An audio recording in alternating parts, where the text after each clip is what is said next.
Welcome back. Good to have you along. You're watching Ozarks tonight. I'm David Oliver. It is January now, and that means here in the Ozarks, it is Stand Against Trafficking Month, an effort to raise awareness about education here in the public in terms of human trafficking that we might see in our region. We're joined on the broadcast once again by a guest we've had here before. This is Dawn Day. She's a nurse in her day job, but she's heavily involved with the local Stand Against Trafficking group. Dawn, good to see you again.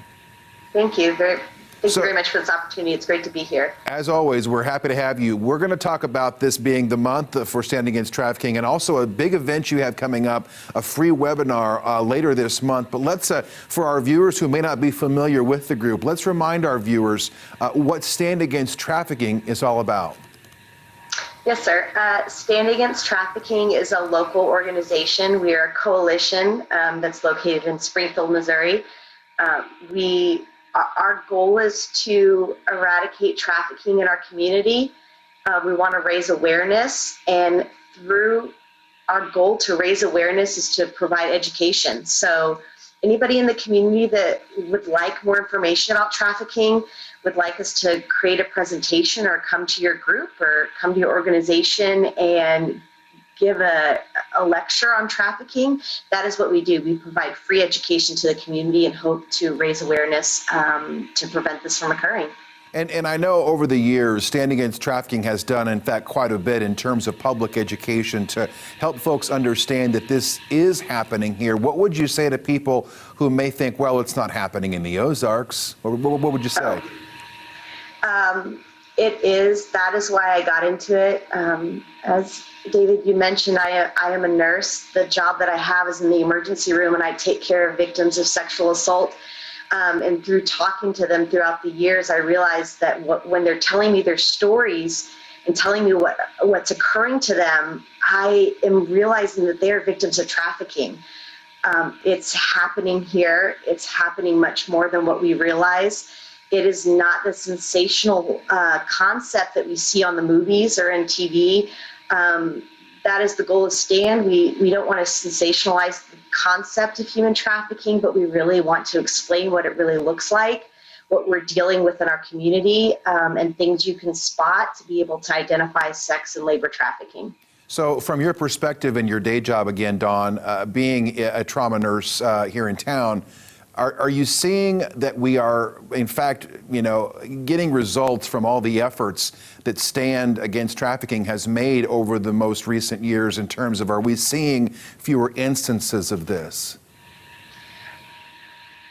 I unfortunately would like to say that we haven't gotten to this point yet where we're seeing fewer instances. I think that's going to take, that'll be a cycle of events in the future. We are seeing more and more instances, and that's not saying that there are more instances in our community. That means that STAND's mission of educating the community and bringing awareness is working because people are more acutely aware of what they're seeing. They have an eye out, and they're understanding that it's here, and we're recognizing it more. So it's always been here. The numbers aren't really going up as far as the actual events occurring. They're recognizing the events are going up. The identification is going up.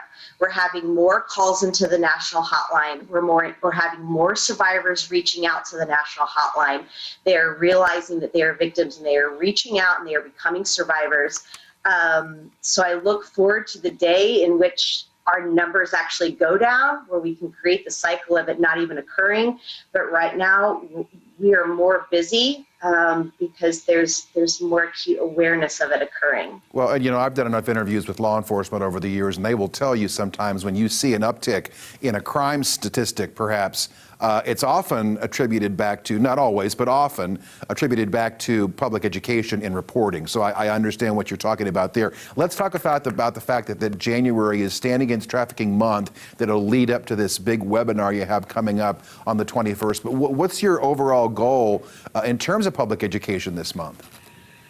Yeah, it's like you said, January is Human Trafficking Awareness Month. Our coalition is always very busy in January. We want everyone to have the idea and the concept that we want to stand up against trafficking, and it is Trafficking Awareness Month. along with what everyone else is struggling with, Stand Against Trafficking is learning how to get the word out and create public awareness and community-wide education through this pandemic of not being able to see people in person. So we've switched over to media campaigns and social media, and we're bringing a webinar.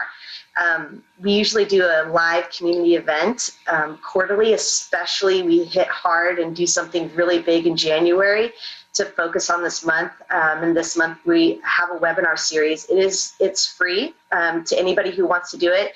You can go on our website and sign up. It's going to be on the 21st of this month from 12 to 1:30.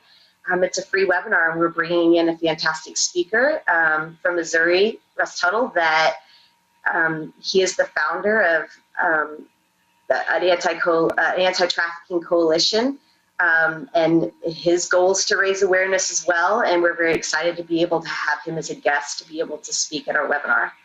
Dawn, let me ask you too. We've got about a minute to go here. You're the topic, the name of the webinar is More Than Meets the Eye. Why is that? Tell me about why it's important that we understand that this is about more than meets the eye.